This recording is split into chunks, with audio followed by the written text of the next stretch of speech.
Welcome back to Hypnosphere. This is your soft place for curiosity, a place where science drifts in like evening light, gentle and unhurried. You can let the day loosen its grip while we linger with ideas that feel both precise and peaceful. Tonight, we will rest on a question so old that it has walked beside humans for as long as we have watched apples fall and planets wander. What is gravity, really? And how does the shape of space-time explain it? You might be listening stretched out on a couch, or on a train heading home, or tucked into bed with the slow rhythm of your breath settling in. If you like, share in the comments where you are listening from and what time it is for you. No pressure, just a gentle thread of connection across many places, many clocks, all residing in the same universe whose quiet logic we are about to explore. We have all felt gravity 1,000 times today. The weight of a mug in your hand, the steady pull that keeps your feet on the floor, the arc of water as it pours from a kettle. It is so constant that it feels like the background of reality. Yet the modern understanding is both more subtle and more beautiful than a simple invisible force pulling things together. In the story we will tell tonight, gravity is not a thing that reaches out. It is the way space and time, woven together, curve in response to energy and mass. We do not move because something pulls us. We move because we are following the straightest possible paths through a landscape whose shape we barely perceive. We will take our time with this, because the idea that space and time can have shape, and that this shape can be measured, understood, and felt, deserves to be met with unhurried attention. We will begin with how people first tried to understand falling in the heavens. We will imagine experiments that fit inside an elevator. We will visit the bending of starlight near the sun, and the whisper of waves in space-time arriving from colliding black holes. Along the way, we will notice that familiar features of daily life, like the sensation of weight, or the way GPS guides us through a city, are written in the mathematics of curved spacetime, even if we never see the equations. The logic is there, beneath the surface. If you picture a quiet night with the moon rising, that long smooth face, its tides tugging on oceans far away, you can hold in your mind old questions. People once asked why the moon did not fall to Earth, and why we did not float away. The answers took centuries to grow, through thought, through careful experiment, and through a willingness to let go of old pictures. In time, the idea of force, which was once a triumph, gave way to a deeper view, where what we call gravity becomes geometry. The steps toward that view are human steps, taken slowly with wonder and doubt. Let us settle in. Let us imagine the ground beneath us as part of a vast fabric of distances and durations, a network of rulers and clocks, quietly defining what it means for events to be near or far, earlier or later. Let us ask how this fabric can bend. Let us ask how a beam of light aims its way through such a world. And let us find, as we walk, a calm respect for the delicacy of what holds us here. We begin at the beginning, with early ideas of motion and the first efforts to make falling make sense. This is a soft journey, not a race. You can close your eyes if that helps you picture things. If you feel sleepy, that is fine too. Science does not mind being met with a drowsy smile. We will carry the thread for you. So slowly now, we step back to a time when people watched stones drop, flames rise, and planets trace their wandering loops across the sky. In those observations, in the regularities and the surprises, the first seeds of gravity's story took root. And with that, we ease into our second part, where early theories quietly take shape. In the old world of Aristotle, motion had purposes. Heavy earth sought the ground. Air and fire rose toward the heavens. The natural state of a stone was to be still on the earth, and if it fell, it did so because it was returning to its rightful place.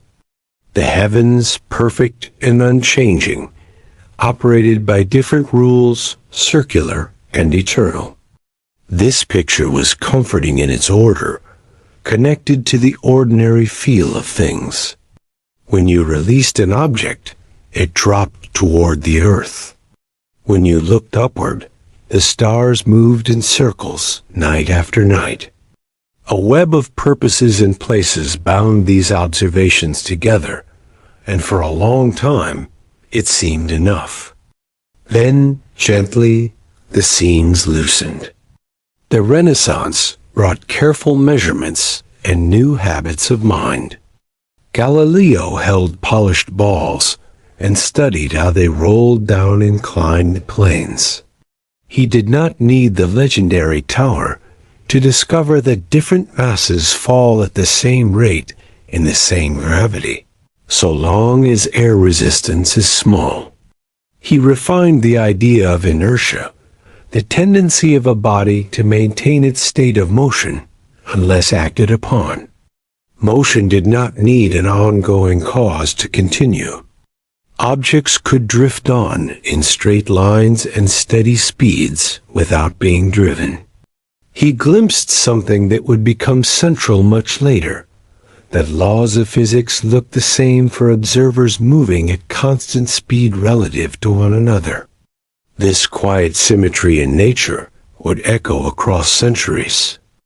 Isaac Newton took this clarified stage and wrote a theory so simple in its form and so rich in its consequences that it remade the heavens and the earth in the same language. A falling apple and the moon's orbit were one. With his law of universal gravitation, he proposed that every mass attracts every other mass with a force proportional to their masses, and inversely proportional to the square of the distance between them. With his laws of motion, he showed how that force curves trajectories into orbits or pulls them into impacts. The planets were not tracing circles by nature.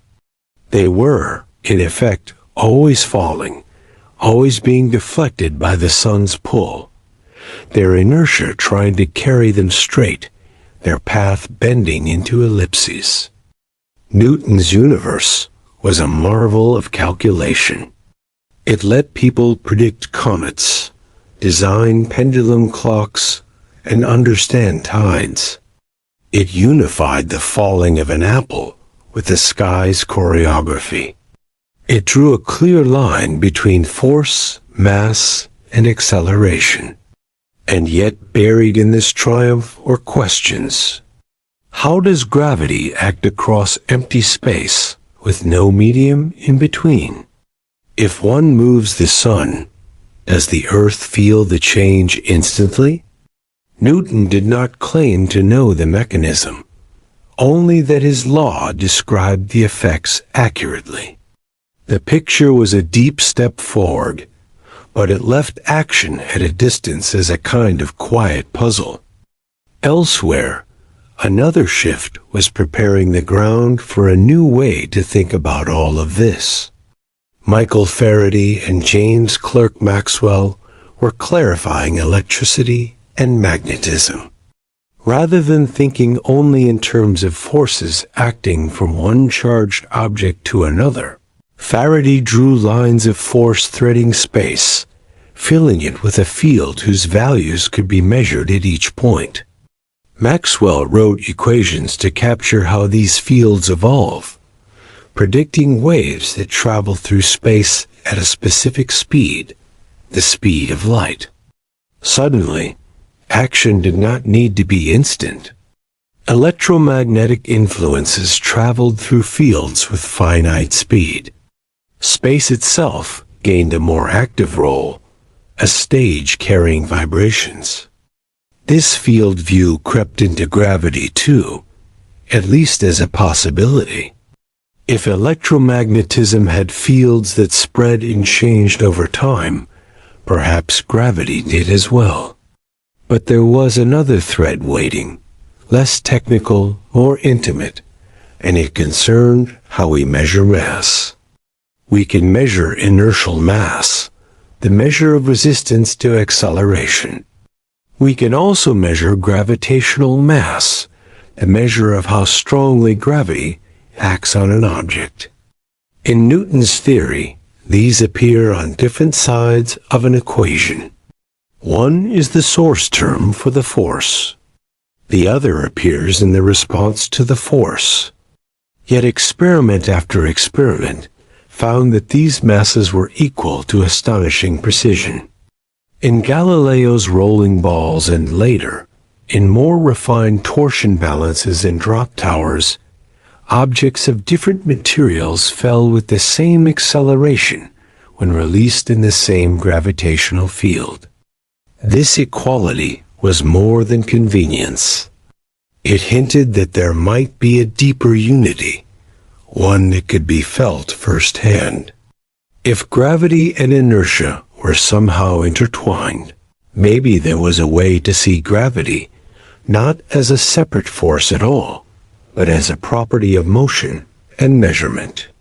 The stage was set for a leap, not away from Newton's accuracy in many domains, but toward a broader way to think about space and time themselves. As the 19th century ended, physicists also found that the speed of light appeared to be the same in all inertial frames of reference, a fact distilled into Einstein's special relativity. Space and time, once thought separate, fused into a four-dimensional spacetime with a unified geometry. Distances in space and durations in time were no longer absolute. Observers moving relative to each other could disagree on the split between space and time, while still agreeing on a combined measure called the spacetime interval. With this shift, the stage, the very canvas of physics, gained a definite structure. Still, gravity remained. Newton's law worked very well. Planetary motions hewed to its predictions. But slight discrepancies remained, like the peculiar extra precession of Mercury's orbit, a tiny excess rotation of its elliptical path around the Sun, not fully explained by Newtonian corrections from other planets. These were small, but they whispered that the story was not finished. We can pause here and picture a modest elevator, unadorned, sealed against the outside view. We will step inside in the next part and let that small room become a laboratory for thought, where the deep equivalence of inertia and gravity becomes a doorway to a new geometry. Hold on to that image, a quiet box, rising or falling, and a beam of light crossing it. The path of that light will draw a curve our eyes can follow, and in that curve, a new understanding will find its first gentle lines. Imagine yourself inside that closed elevator. You cannot see outside. There are no windows, only a floor, walls, a ceiling, a quiet home. In one scenario, the elevator is far out in deep space, far from any stars or planets, being pulled by a cable with a steady acceleration. You feel weight. Your feet press against the floor. If you drop a ball, it falls to the floor with a steady pull. In another scenario, the cable is slack. The elevator is freely falling toward a massive planet. Inside, you feel weightless. The ball you release floats beside you. In both, your sensations are vivid and clear. But can you tell which scenario you are in? Einstein's equivalence principle whispers an answer. Locally, within a small region of space and time, the effects of a uniform gravitational field are indistinguishable from those of acceleration. This is not only a clever puzzle, it is a hinge on which the whole doorway swings. If you cannot tell whether your weight comes from gravity or from being pushed by a rocket, then gravity might be better understood not as a force, but as a feature of how you and your surroundings are moving through spacetime. In the accelerated elevator in deep space, if a beam of light enters through a small hole in one wall and crosses the cabin, by the time it reaches the other side, the floor has moved up slightly. The light seems to have traced a curve downward relative to the cabin. In the falling elevator near a planet, the same curve appears, not because light is being pulled, but because you and the cabin are accelerating alongside the gravitational field. If these two are truly equivalent, then light must appear to bend in a gravitational field. That single insight, drawn in a simple rune in your mind, points toward a profound conclusion. Gravity influences the paths of light rays, and therefore, it must be built into the geometry of spacetime itself. If gravity were a force in the old Newtonian sense, it would pull on masses, which could change their paths. But light is massless. Its behavior is governed by the geometry of spacetime, by the way distances and times are measured, by the metric that says how far apart events are. To make light bend, spacetime must be curved. Objects in free fall, whether they are stones or planets or photons, follow the straightest possible paths in this curved spacetime. Those paths are called geodesics. If you lay a map onto a sphere, the straightest path between 2 points is not a flat line, but an arc of a great circle. On the surface of the Earth, pilots follow geodesics when they take the shortest route across the globe, which can look curved on a flat map. In spacetime, the notion is similar in spirit, though richer.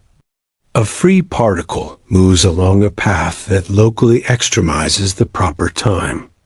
Light follows paths that extremize the spacetime interval appropriate to light. So gravity, in this view, is not a push or a pull. It is the shape of spacetime telling matter and light which paths to take. The ground under your feet is not pulling you up, and gravity is not pulling you down in the usual sense. Instead, if the floor were not there, you would follow a geodesic trajectory, a free fall path through spacetime. Standing still on Earth means you are constantly being pushed off that geodesic by the ground. The sensation of weight is the contact force of the floor, preventing your natural free fall. To describe this shape, we need a language that can talk about how rulers and clocks behave in different places. General relativity provides that language in the form of a metric, a rule that tells you the distance between nearby points in spacetime. From the metric, you can derive how geodesics curve, how light cones tilt, how time flows at different rates depending on the environment. The curvature of spacetime is not a vague metaphor. It has precise meaning. Mathematically, it lives in objects called curvature tensors, which capture how much nearby geodesics spread apart or come together, how parallel transported vectors twist as they are carried around loops. The details of these tensors are intricate, but the heart is simple. Curvature tells you that if you draw a small square with idealized rulers and take it around a loop, it will not come back exactly the same. The world has a subtle twist. Tidal effects are one of the most tangible signs of curvature. In a uniform gravitational field, all objects would accelerate the same amount, and no internal stresses would appear. But gravity from a real mass is stronger closer to the mass and weaker farther away. That gradient means different parts of an extended body try to follow slightly different geodesics. The result is a stretching along the direction toward the mass and a squeezing across it. These differential tendencies are the tides. In a small region of spacetime, you can always choose a freely falling frame that cancels the feeling of gravity, but you cannot cancel the tidal part because it is not about your overall motion. It is about how nearby paths diverge. That is curvature, showing its hand. The next step is the field equation, written in a compact relation that ties together the geometry of spacetime and the distribution of energy and momentum. It says, in essence, that mass and energy, along with pressure and stresses, tell spacetime how to curve. And that curved spacetime tells matter and light how to move. Gravity is a conversation between content and shape. In regions with little energy, spacetime is nearly flat, and objects move almost as they would in special relativity. Near massive bodies, spacetime curves, and paths adjust accordingly. This theory explains old puzzles with graceful clarity.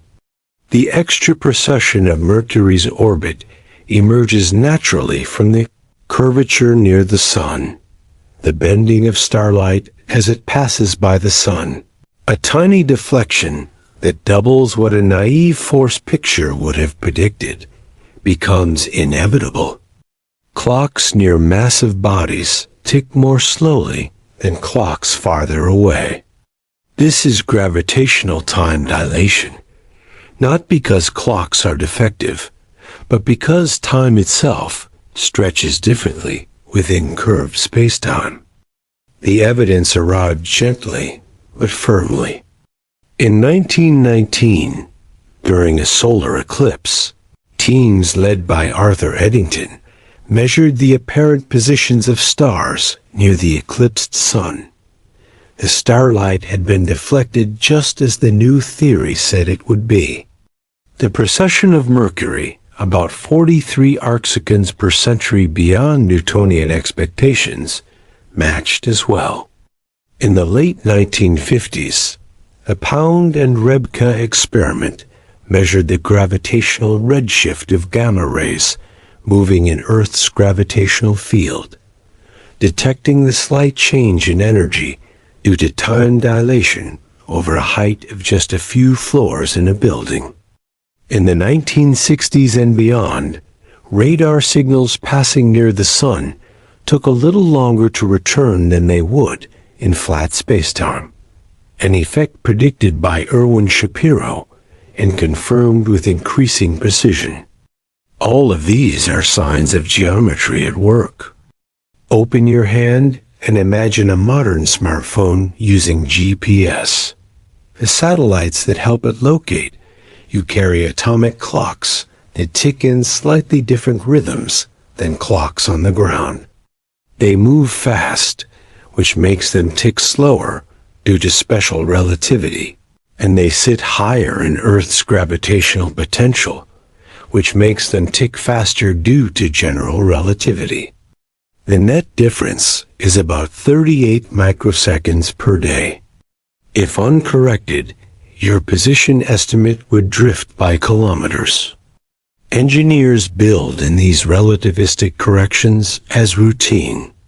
Geometry is not abstract. It guides your walk home.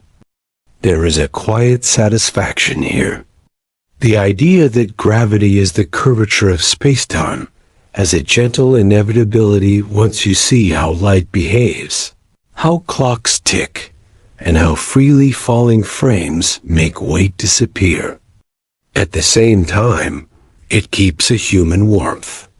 It respects that the feelings of weight and motion are real, and that our measurements with simple tools like rulers and stopwatches can speak to the shape of the world. We are ready to expand, not only in accuracy, but in picture. Next, we will explore analogies that help us visualize curvature without falling into traps, and we will walk into regions where curvature is extreme, where light itself can be captured, and where space-time can ring like a bell. Stay with a calm breath. The story remains gentle, even as it deepens. It is tempting to picture gravity as a heavy ball on a rubber sheet, making a dimple that marbles roll toward. This image can be helpful, but only in small doses. The sheet itself is embedded in a larger space that we are using to visualize the curvature, and the marbles roll because gravity pulls them down on the sheet. The analogy borrows gravity to explain gravity, which hides the most interesting part. A better picture lives closer to our measuring tools. Imagine a tiny ant walking on the surface of a sphere. The ant does not see the sphere from outside. It only has a little ruler and a sense of angles. It draws a triangle by walking straight lines, always trying to keep its path as straight as possible on the surface. On a flat plane, the angles of a triangle add to 180 degrees.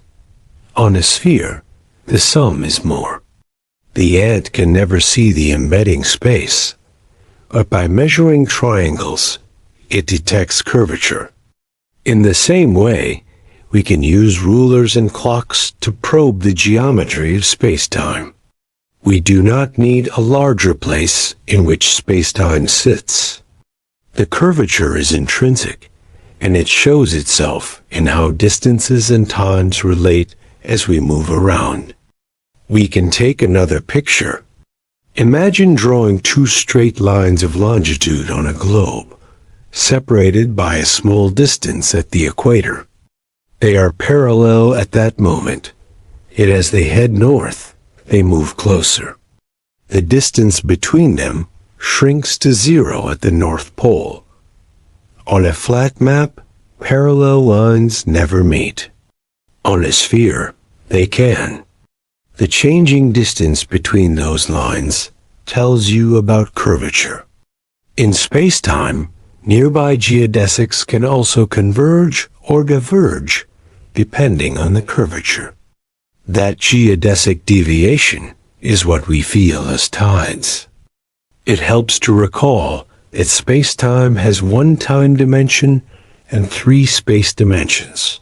That mixture is essential.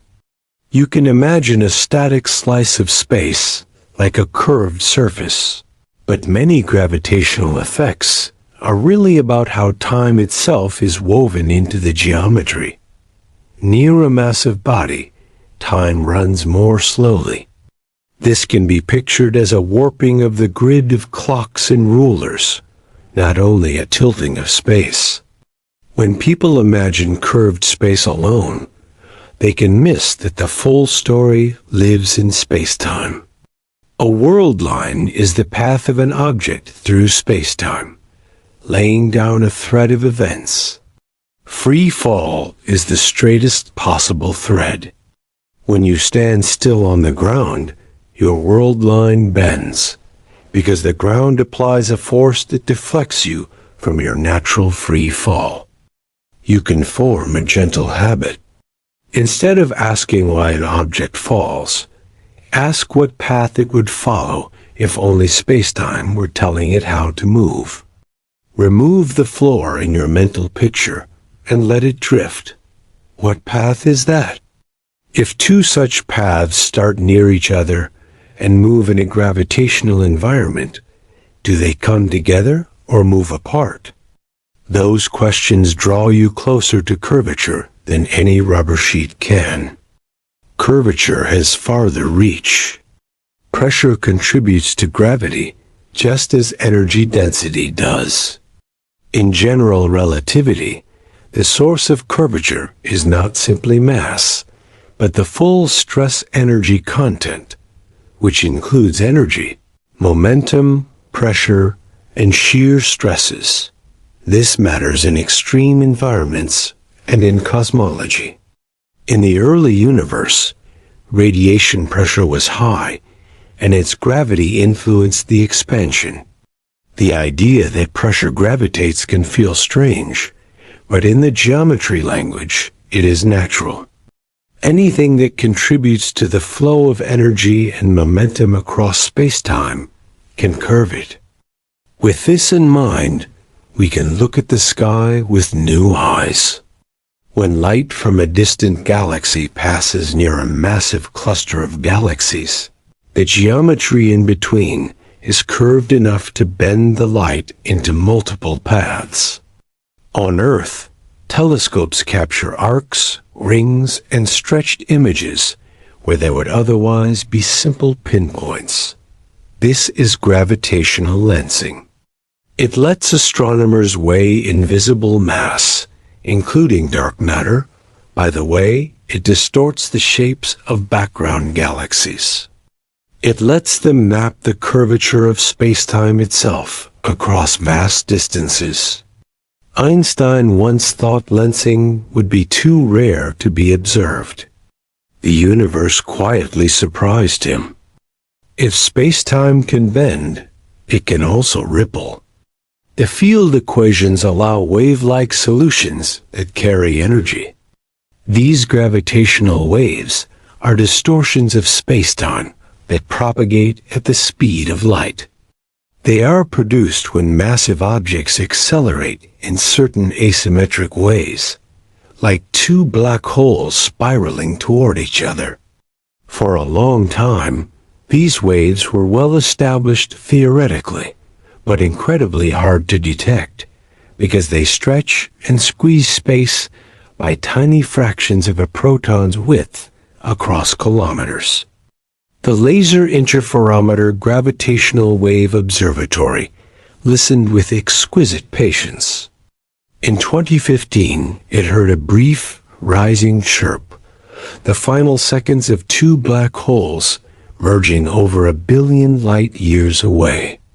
That chirp was the sound of spacetime itself ringing. Later events, including the collision of neutron stars, confirmed not only that gravitational waves travel at light speed, but that they carry rich information about the cosmic dance. Where curvature becomes most intense, something even quieter and stranger waits. A black hole is a region where spacetime is curved so strongly that for any object or light ray inside a certain boundary, the event horizon, all possible future paths lead deeper inward. Outside the horizon, light can still escape. At the horizon, the escape route narrows to nothing. Crossing the horizon is not traumatic for a large black hole. There is no hidden wall. It is simply that the geometry has tipped so that all paths point towards the center. Seen from far away, clocks near the horizon appear to slow to a crawl, their signals redshifted to lower and lower frequencies. In 2019, the Event Horizon Telescope collaboration produced an image of the shadow of a black hole in a nearby galaxy, a dark central region surrounded by a bright ring where light has been bent into circular paths before escaping. That shadow is geometry, painted in radio light. Space-time is not empty of subtleties, even near spinning bodies. A rotating mass drags the local space-time around with it slightly. This effect, called frame dragging, was measured near Earth by careful tracking of gyroscopes in the Gravity Probe B mission, and by the precession of satellite orbits. Near rapidly spinning black holes, frame dragging becomes dramatic. Space and time swirl around the axis of rotation, and the innermost orbits of matter in accretion disks are shaped by that twist. Jets of plasma launching from the vicinity of black holes trace out that structured geometry. On the largest scales, the universe itself is described by space-time, where distances between galaxy clusters increase with time. The expansion is not objects flying through a pre-existing static space. It is space itself stretching. The geometry on average is very close to flat, a fact measured by the patterns in the cosmic microwave background radiation. The whole evolution of the cosmos can be described by the curvature of space-time responding to energy content, including dark matter and dark energy. Again, pressure and energy density influence the expansion. The same equations that describe the bending of starlight near the sun also describe the way the entire universe changes with time. There is a quiet unity in that. All of these pictures ask for the same kind of trust. We let go of forces at a distance and take seriously the idea that rulers and clocks, and the paths that freely falling bodies trace between them, are the way the universe writes its own shape. All the rest flows from that. In the final part, we will close the circle. We will bring this grand geometry back to the gently human scale of standing, walking, sleeping, and wondering. We will ask how the shape of space-time touches the softness of daily life, and how this understanding can bring a certain ease, a clarity that warms rather than stirs. Breathe in and let the world be a patient teacher. If you stand still for a moment, feeling the floor under your feet, you can hear the idea again in a quiet way. Your weight is not gravity pulling you down as if by a hand. It is the floor refusing to let you follow your natural free fall. If the floor were to vanish, you would feel the weight fade and then disappear in that soft float that leaves the stomach light. The same feeling astronauts experience as they circle Earth. Free fall is rest in this theory. It is the state of least resistance, a straight path through space-time.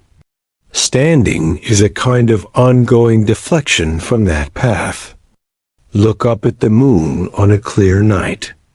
The ocean breathes in and out with the tides because the moon's gravity is slightly stronger on the side of Earth nearer the moon and slightly weaker on the far side. Those gentle differences pull water into two bulges, one facing the moon and one opposite. As the Earth rotates, coastlines move through those bulges. The pattern is a daily hymn to geodesic deviation, to how nearby paths respond to curvature. It does not need violence to be felt.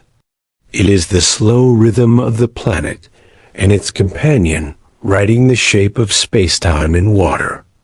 Hold your phone again, if it is near, and consider the invisible chorus of satellites above.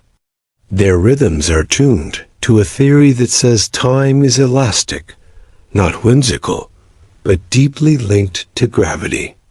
By adjusting for the slower ticking caused by motion and the faster ticking caused by being higher in the gravitational field, engineers let you find a cafe without noticing that their work rests on Einstein's insights.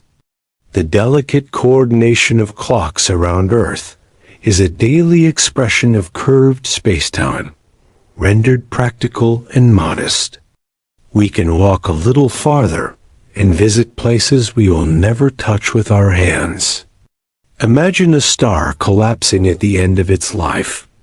Its interior contracts until even light cannot escape.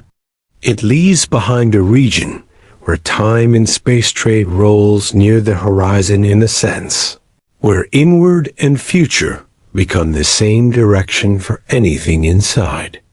That region does not suck in matter like a drain.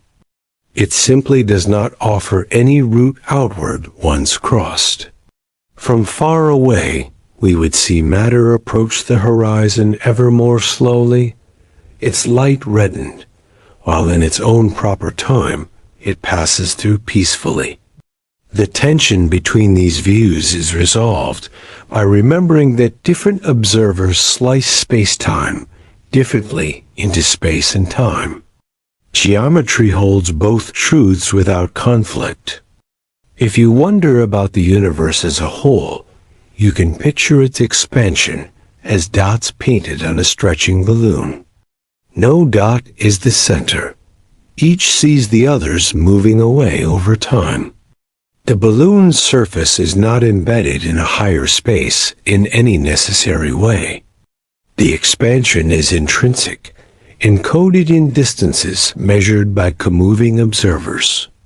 When people speak of the universe being flat or curved, they mean this intrinsic measurement, the sum of cosmic triangles traced in the distribution of galaxies and in ancient light.